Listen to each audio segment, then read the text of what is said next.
Again, everyone, this is Pedraza from the Google Apps for Education team. We're going to get started now.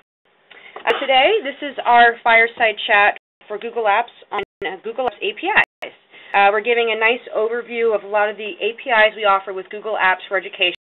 It also applies to our other additions with Google Apps for Business, Google Apps for Government, Google Apps for Nonprofits. I'm joined here with my colleague, Stafford Marquardt, and he'll be giving an overview of the APIs that we offer as part of our platform.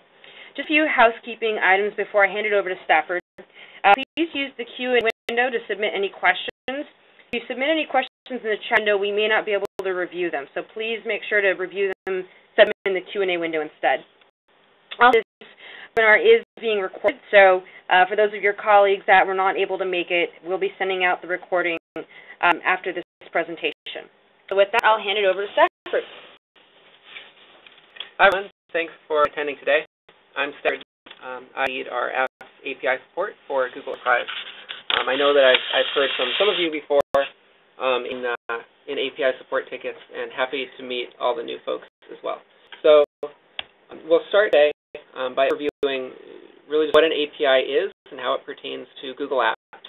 Talk a little bit about the different things that we can do with APIs, go into some common problems and to deal with those problems, and include with demonstrating how you very easily, in 2 minutes or less, can try some API calls on your own without any prior programming knowledge. So what is an API? Well, API, to demystify the term, stands for Application Programming Interface, and what that really means is that it allows you to communicate with another backend somewhere else. In that case, that's the Google Apps backend. So any marketplace tools that you see out there that you may have installed already for your main are built on top of the app's APIs. On your end, you can build scripts or programs that do things like updating and retrieving data, or then extending apps functionality to build entirely new features using the APIs. And it's very popular that you can automate common processes just like you might if used to managing a Windows local environment or something like that, where you wouldn't necessarily want to do all of the edits manually. You would want something that runs every night to do some common cleanup tasks. More specifically, what are some ideas for API-related projects or programs? A common project here is to bulk provision users, bulk provision groups, add users in bulk to groups, make a nickname for every user on the domain. For example, you might have multiple domains and not quite ready to add a domain alias because you don't have a one-to-one relationship between every user on one domain and every user on another domain, but you still have an alias for, say, a group of 100 users on one map. There you could use the APIs for that. Another thing that you can do here is set automatic syncing with local data. So let's say that you wanted to replicate the functionality of Google's directory sync. You maybe don't have a REST LDAP system, but you have some sort of local storage of your user directory, right? So you could use the APIs to script something where you have automatic syncing going on there every night. You could use the raw source that the API exposes to build really robust custom reporting. So, for example, and this is something that we'll go into in a little more detail in about 15 minutes, you could actually build a report of doc storage used per user, grabbing all of the data regarding docs and calculating that with the APIs and making a nicely formatted spreadsheet at the end. You could extend the core productivity suite with custom extensions or tools. Some of this would be via AppScript, which is actually outside the context of today's discussion, but even with the APIs, you could build some pretty cool things. For example, automatic publication and syndication to a website from your docs feed. You could integrate Google Apps with some third-party services. So let's say that you wanted to integrate with a service that is running on your local network. Maybe it's your library system, maybe it's something else. You could actually grab the user identity and possibly your attributes about that user, and an even more robust single sign-on experience than you might have today. And actually, on a more generic level, really rich interaction with other web properties, again, utilizing the data that we can learn about each user via the API and giving them a more rich experience with external properties. There's a question in the chat about will this be distributed later, and the answer to that is yes. On a general level, what APIs are available? We segment this into two groups. The core APIs, that would be kind of the APIs that replicate control functionality, but at a deeper level. And then our second bucket would be the productivity suite. So APIs that allow us to expand the core functionality of the productivity suite. So 4 APIs. User provisioning, group provisioning, nickname provisioning. These all fall under the umbrella of the provisioning API. And there's very documentation with examples at google.com for API. Another new feature of that API is the ability to move users between sub-organizations, as well as and modify existing sub-organizations. Modify mail settings, group settings via the APIs. You can delegate inboxes. You can choose signatures. I would actually go as far as to say is most of the settings of the Gmail UI are available to the API and can be applied in bulk to many of the users of your domain. Auditing capabilities of the API also go far beyond what's available in the control panel. So using the APIs, you can perform audits for legal reasons on the inboxes of the users in your domain. So, for example, let's take a stack and consider a corporate context. Let's say that you are a business and you have a user who you perceive to be doing something fishy. You could set up an inbox audit of that user and either catch act or clear them of any activity. Activity suite, some very common APIs: calendar, documents list, spreadsheets, sites. As we described before, you can either reach or update data there, or you can also use the APIs to extend the core functionality. This is a small sample of the available APIs. We have 30 plus, depending on how you define the different ones, and I recommend checking out our code site, code.google.com, for more info there.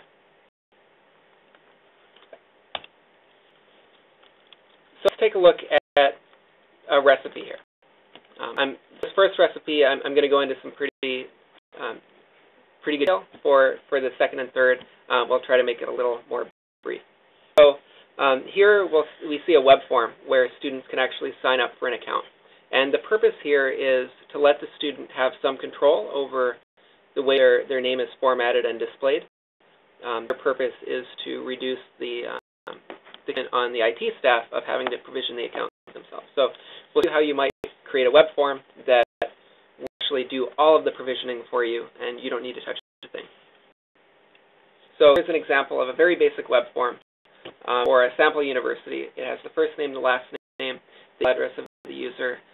They agree to some terms of service, and they go ahead and create the account. The APIs, you could also build in some other features, like allowing them to upload a picture of themselves. You have custom attributes that are associated with the user. These things are available in the provisioning API and profiles API documentation if you want to check them out later. For now, let's consider these 4 attributes.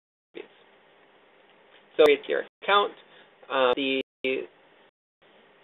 form is passed over to the web server. The web server validates that all these things are specified correctly, and once it does that, example, you would want to make sure that the characters included there are correct. If it's a school, you might not want them to have bad language in the name, things like that. So you perform those validation steps, and then you make request to the provisioning API. So once you do that, the provisioning API goes ahead and creates the user in apps. You get like an HTTP 200 OK response telling you that it's been created, and you're good to go. If you got an error message, you might do something like queue it for a retry later, analyze the reply to figure out what went wrong, and maybe serve an error message back to the student. Let's look at a second recipe. So let's say, as we talked about earlier, that you'd like to develop a report of doc storage quota used, either on a per-user basis or on a per-domain basis. So the first thing to do is to get the full list of the users. The best way to do this would be through the provisioning API. Take a moment to note here that you could also do this through the reporting API. The key difference being that the reporting API will be faster because it pushes pre-cached results, but it will lag behind because those results are only generated every 24 hours. So if you need live data, which is probably best for this report, we'll use the provisioning API. So we have our full list of users. The thing to do is to move over to the doclist API. We'll authenticate as an administrator in that API, which allows us to look into the different doc lists of the different users on the domain. So once we've done that, we can loop through this entire list of users that we fetched in step 1, and for each one, pull a complete feed of docs. For each doc, there's a field in the feed that says quota bytes used that represents the total size of that doc. So once we have that, we know that we could put up all the storage quotas for a particular user to figure out how much storage that user is using. We could do the same domain level, figure out what the domain is using. We can take it a step further and start segmenting the data based on other factors, like the actual type of the document, the date that the document was created. The point here is that this gives a mechanism to fetch a full feed of all these docs and sort them based on all of these different data sources that are exposed in the API.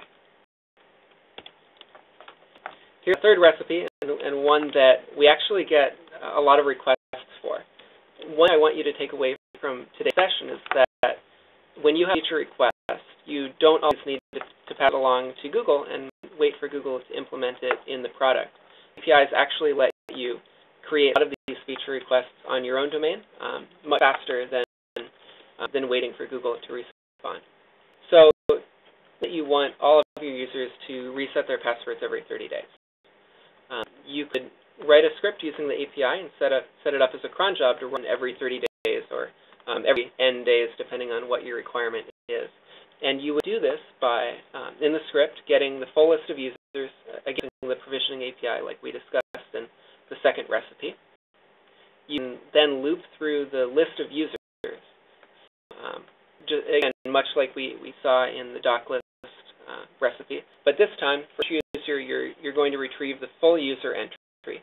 The entry, there's a flag called change password at next login. So all you need to do there is flip back to true, the default being false, and upload the user entry back up to the provisioning API. And next time the user logs in, they'll need to reset their password, or rather change their password. So you can set things such as a script to run as a cron job every 30 days or every 90 days or whatever your needs are. Will allow you to replicate the functionality that you might have enjoyed in an entirely local environment where you do have full control over password life. So the takeaway here is that you also have that control in Google Apps. You just need to write one that being a 10 or 15 line script and set it to run every so often. Let's move on to some troubleshooting and some common error messages and some best practices. After this, we'll also look at some ways that you can make some quick API calls on your own. The first thing that I'd like to touch on, and this is the most common question that we see regarding troubleshooting, is how to recognize a quota error and what do I do with it? When you do run into the API quotas, which for full disclosure, I can't actually discuss the actual quotas, to reduce the likelihood of abuse, we don't disclose the actual numbers, but the API will tell you when you've hit your quota. So, on into your quota, you will receive a 503 error code, and pretty much every 503 error code that you get from the API will be an indication of a quota. There are some exceptions to that, but I don't think we need to worry about them right now. So this 503 error code, you handle it with exponential backoff. What it means is that you see the call failed and it responded with a 503. Retry the call in 2 seconds. If that fails, double time and retry it in 4. Double it, retry it in 8, so on and so forth. And you should, at some point, have a threshold at which, if the call is again, you quit and maybe send an error back to the user. The key point here is that you expect at some point to run into a limitation with your domain, and any script that you write, if you save yourself a headache down the road, should understand how to retry and have this sort of queue mentality going forward. On the flip side, sometimes you'll find that you're actually not using the API anywhere near its full potential. So, for example, some calls take a very long time to complete. Creating a user takes 4 to 6 seconds. This is significantly longer than the actual write quota for the provisioning API. Another thing that takes a long time is retrieving all users via the provisioning API. So one thing that you can consider here is multiple threads simultaneously to the API. So let's say that you want to retrieve all users. Your users can be categorized very well by first and last name, or by the first initial of the last name. So let's say you have one thread that is told to retrieve users A through C. Simultaneously, another thread is retrieving users whose names start in D and F, so forth until you reach Z. I do want to stress that if you do this, definitely handle errors via exponential backoff and have some structure in mind to queue up the results if your calls are going through quota limitations. So on the one hand, you can be making calls too quickly. On the other hand, you may not be making calls quickly enough for your needs. And so I will use these two tools to make sure that you're operating at the correct rate for your needs. There are some other HTTP codes that you might find in your API responses beyond that 503, meaning quota exhausted, are the 200 for a successful call. 1, meaning that your authentication was either missing or incorrect. 404, meaning that the resource that you tried to find was there, so you probably malformed your API call. Or 500, indicating that there is a server error, and you probably, at that point in time, contact support if it persists. On the API side, there are very specific error codes that the API can respond with, in addition to the more generic HTTP error codes. So let's look at entity exists, right? This can be I guess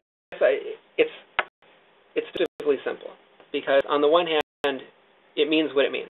The thing that you tried to provision is already there. You probably tried to create a user where that username already exists in the system. On the other hand, it can be confusing, because this can actually happen in situations where the user doesn't exist on your domain. And let's consider a few of those. So let's say that we have a nickname that already exists on your domain. And so that the nickname is Bob at universityofantarctica.com, right? And because of the nickname, you didn't go see that person in your user list, or maybe you didn't see them in the local version of your user list. So you're wondering what's going on here. I have this Robert at universityofantarctica.com, but I don't have a Bob. Why is it failing? And the reason that it's failing is because you already have the nickname, not the user. This could be true of a group.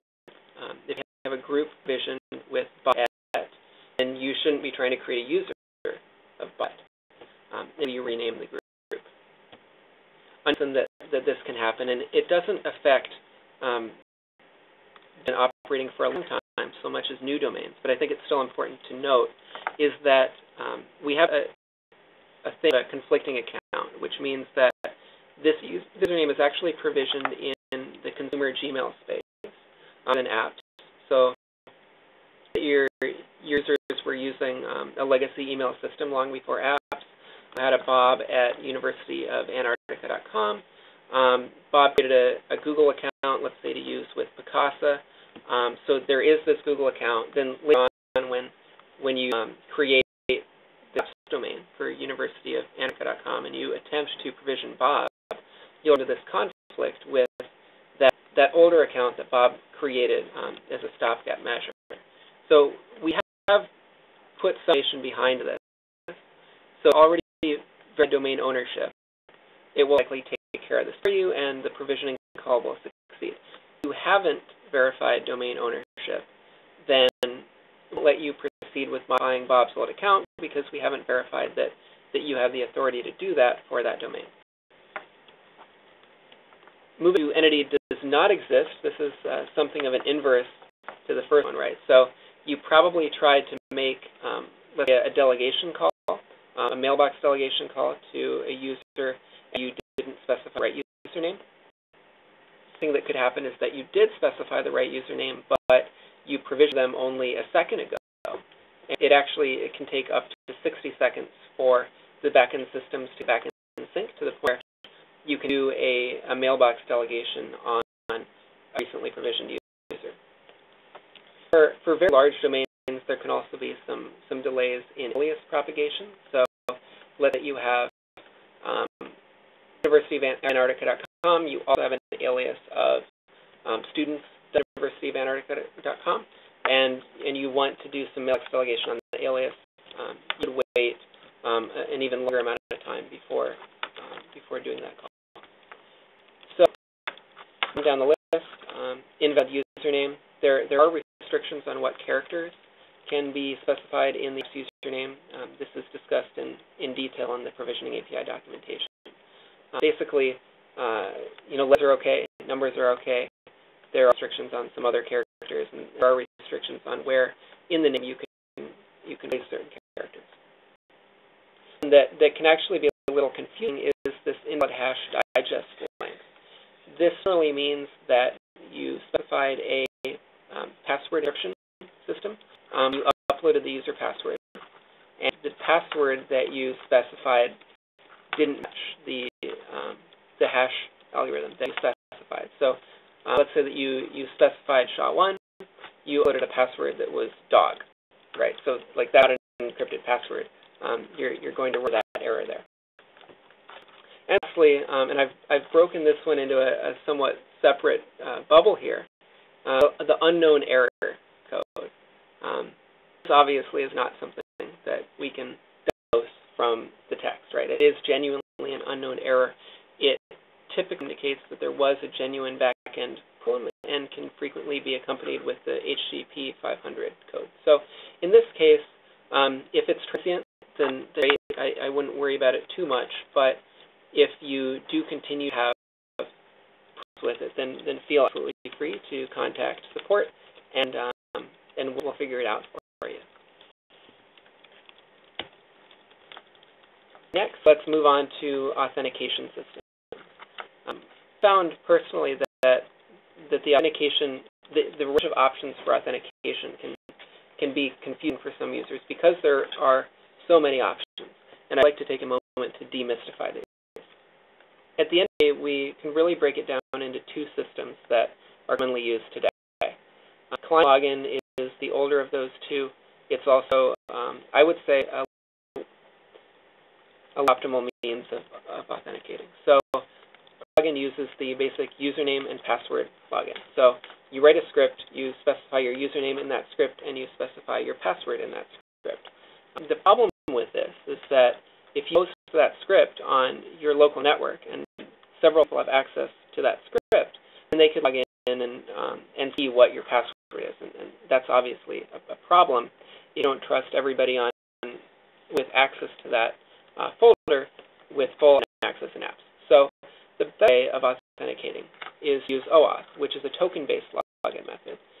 This token can be revoked at any time from the account which generated it.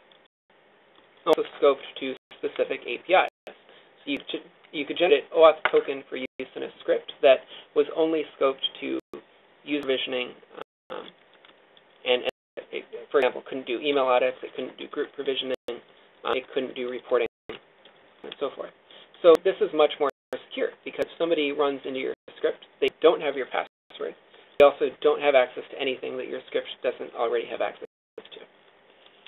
So next, let's take a look at some different flavors of OAuth. Types here that you can use with Google Apps. Version 1, there's a two-legged flow, which takes the consumer key and the consumer secret from the Google Apps control panel. Because two-legged OAuth doesn't require any explicit add-in authentication part, it is only usable for read-only access in the Google Apps APIs. For the three-legged flow of OAuth version 1, we make the consumer key and secret, and we also require approval by the administrator through an explicit step in the token generation flow. So this is more secure. The token generate here is will have read and write access to whatever API is scoped. And the new version of OAuth that's supported with APIs, version 2.0, is a flow that's based on admin approval. So it's a much easier flow while retaining many of the security benefits of the other types. It still has scope involved. It still has the ability for the admin to revoke the token, so on and so forth. The key is that all OAuth flows do result in generation of a token rather than simple add password and username-based authentication. Let's take a look at how we might actually use the API, given what we just learned. There's three main ways that we see people use the APIs. I would say that the most common is actually to just use third-party tools that talk to APIs themselves. So this could be a marketplace app that gives you for modifying your contacts. This could also be a marketplace app that just gives you a command line interface to the API. Are perfectly valid. You could go a level down and use the client libraries. So this would allow you to very easily make API calls in a scripting or programming language of your choice, such as Python, PHP, Java, .NET. Kind of zoomed in to 10,000 feet here. We can call this at the protocol level. And the easiest way to demo this is through the OAuth Playground. And you can access the OAuth Playground for OAuth 2.0, which again is the easier flow to demonstrate, at code.google.com/OAuth Playground. So take a look at a couple of these methods. First, we'll look at Python and the Python client library, and then we'll do a tour of the OAuth Playground. Simple Python script. And I'll walk you through, at a very basic level, the different steps here. The key way above that I'd like to note is that this script will allow you to create a user in third or few lines of code. And if you wanted to create several users, it wouldn't be a very far stretch to do that without adding more than a few extra lines. So the takeaway is that the client libraries, it's not very difficult to write scripts that have very robust interaction with the APIs and automate a lot of common pain points. So this script, we've imported the Python library. We've also imported the ability to retrieve and decode the exceptions that the API returned. So, and this is optional, I've imported some functions so that I can track in the output of the script the different time points at which it's running. So this will allow me to very easily see if there are any delays in the provisioning of the user and a feel for how quickly things are taking place. So the next thing I do is I specify my login credentials. For simplicity's sake, I'm just using client login here. You can also use OAuth very easily with our client libraries. So I proceed my authentication. In the script, I say, hey, my authentication is complete. Again, I think it's very useful in your scripts to make these check-in points in the output so that you do know what's going on and you can better diagnose what's happening if there's a problem. Next, I've listed some credentials for the user. Their username is Bob, their first name is Wirt, their last name is Tester. They have a plain text password there, so on and so forth. Then lastly, I will go ahead and actually do the create call. So I'll try to create them If I can, then I'll output success. If I can't, then I'll output the error message. So when I execute that in terminal, this is what I see. These 3 lines come out, and they tell me that authentication completed successfully. So again, very useful to actually have this output follow your script along in the terminal so that you can better debug if you have problems. So lastly, let's take a look at the OAuth Playground. Feel free to follow along here if you'd like. Again, the address is code.google.com/OAuth Playground. This is a very easy way for you, I would say in 2 minutes or less, to try any API call that's discussed in documentation. The process is quite straightforward, and as you'll see now. So the first thing you'll see when you open up the OAuth Playground is this list of scopes. As we were describing earlier, OAuth tokens are scoped to specific scopes. You can token that scope to multiple scopes, but for this example, we'll just do one. The list in the playground is pre-populated with the most popular scopes, but you can certainly plug in your own down at the bottom where it says input your own scopes. So basically here, you'll click on or input the ones that you want.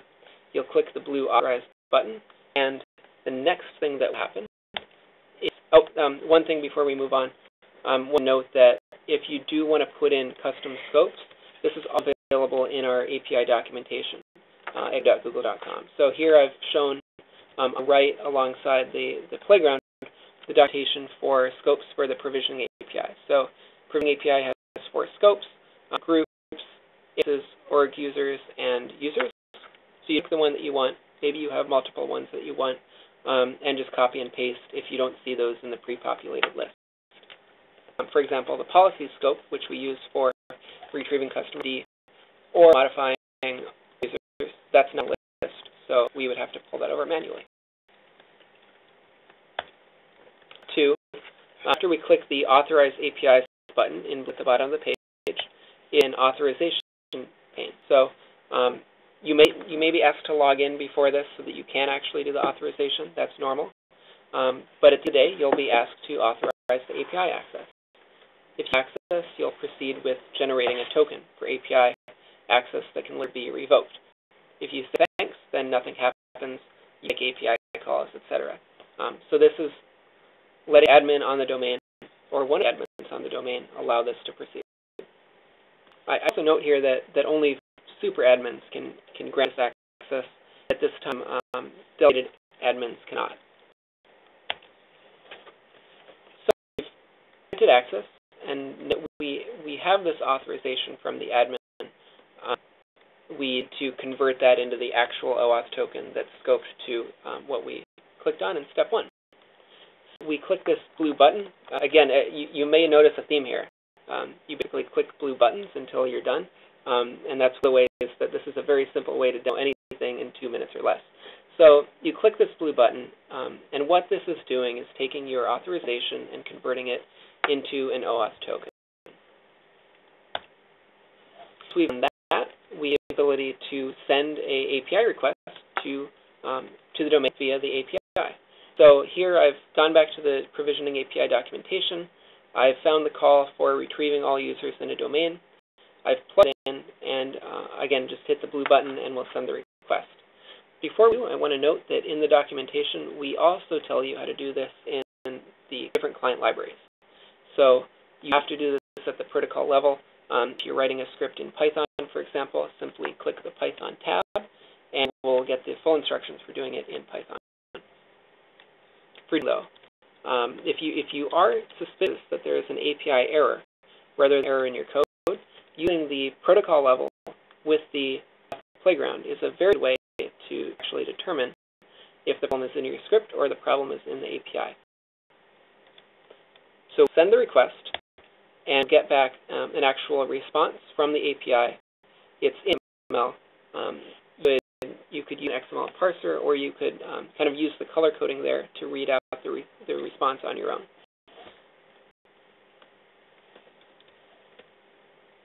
Let's take a look at some things that we might do with the OAuth Playground, some advanced calls. not everything that you do is going to be just retrieving results. You might also want to post data to the API or put data to the API depending on the call. Here, for example, I'm looking at user creation flow. So there are a few things I need to change. I need to change the method from get to method described in the documentation. I need to change the content type to Atom in JSON because that's what the provisioning AI uses. I also need to enter some content in this request body. So let's see what happens when I click on Enter Request Body. So I get this little pane that pops up immediately. It asks for some XML that will append to the body of the request. I send some XML from the documentation and modify it as needed. So you'll see, for example, in the documentation, the default username is SusanJones-1321. Right? I want to create the user Bob, so I'm not going to use Susan's name. The password described in the documentation is an example of SHA-1 hash. I'm just going to plain text password. I'm going to have tomatoes, so you'll see update them there. And the given name is Bob, it's not Susan. So I made those changes in the request. I click Submit the request, and it'll go through, and I'll get the response that the user's either been created or a response that I entered things incorrectly, and I need to go back and try again. Let's look at a summary of what we talked about today and open the floor in the last few minutes for some questions. So again, we discussed that there are many APIs available here. There's really quite much functionality that you can build into the product or build into the different collaboration tools. You could, for example, set up an sync between your doc list or maybe a collection in your doc list and your website so that you were publishing automatically every student news article that came along, right? Could feature requests own just like that 30-day password reset change requirement. We also talked about some quota limits. So the quota limits are standardized. The error messages are standardized to the effect that you should be building into your scripts the ability to automatically handle those and retry. The last thing that I want you to take away today is that there are many different ways for you to access the APIs, ranging from third-party tools to scripts to actual protocol level calls, and even other tools such as the OAuth Playground that allow you to, in 2 minutes or less, make API calls on your own without any programming knowledge whatsoever. So thank you again for attending this talk, and we'll look at some questions now. So here the first question is regarding future things coming to the APIs. I certainly can't promise that all settings will be exposed via the APIs at any given time.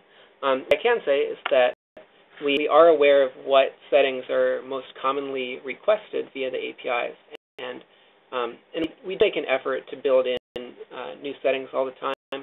We'll make an effort to understand what settings might go well with each other and make sure that those come out as a suite.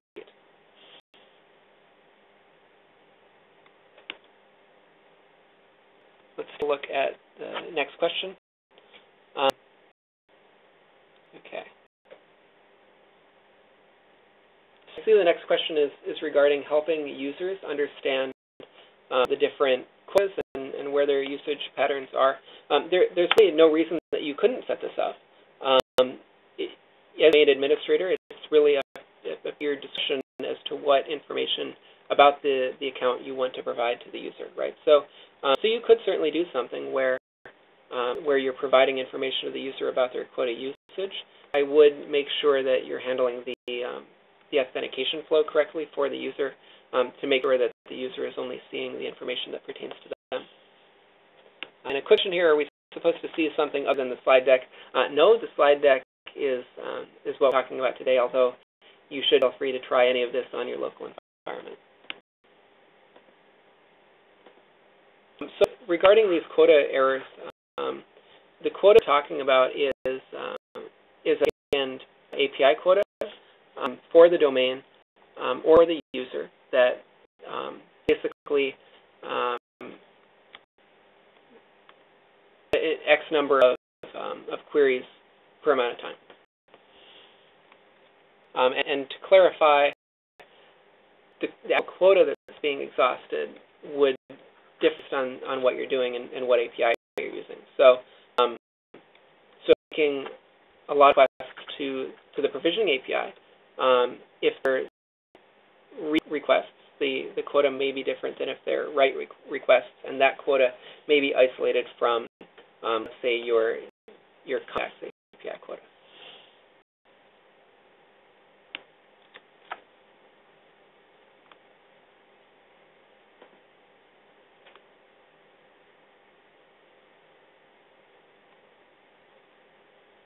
Regarding the 1,000 errors, a very good question.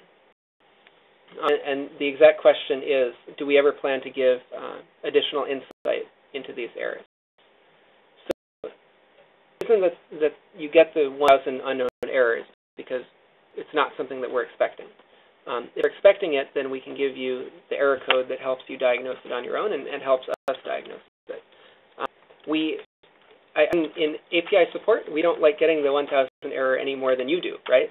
It indicates that something unexpected happened and it requires some detailed diagnosis. So, in as much as we can, yes, we'll give you a detailed error that helps you understand what's going on and allows you to fix it on your end. But sometimes there genuinely is an issue with the API, and at that point we do request that you contact us and we'll help you work through it, and we'll post logs and figure out what's going on.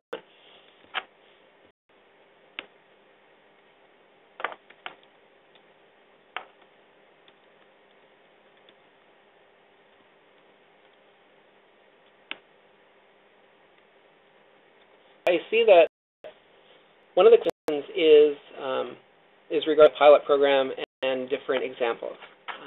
So if you look at our code site, code.google.com, and if you look at some of the client library documentation, you'll find there are quite a few different examples there already about things that you can do with the API and actual raw code that you can implement on your end.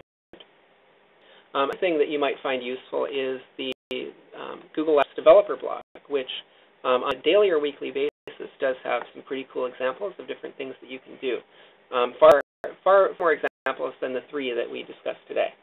I understand that some other universities that are using the apps APIs will be actually presenting on this very soon, and I recommend attending that because having worked with them in the past, they're doing some pretty cool stuff as well.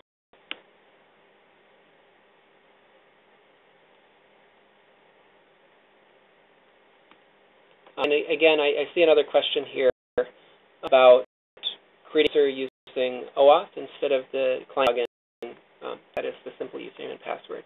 I have any examples that I can pull up right now for you.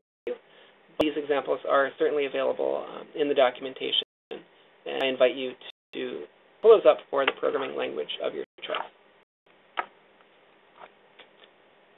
So it looks like we've actually reached the end of the Q&A. So again, last call for any other questions out there. Please submit them in the Q&A window. And also, I just wanted to mention, Stafford alluded to this, but next week on Wednesday, March 14th, we'll be having a webinar number 2 on this Fireside Chat series, and we'll have some schools actually show examples of the tools that we were sharing with you today. So I can send registration information on that in our follow-up email, too.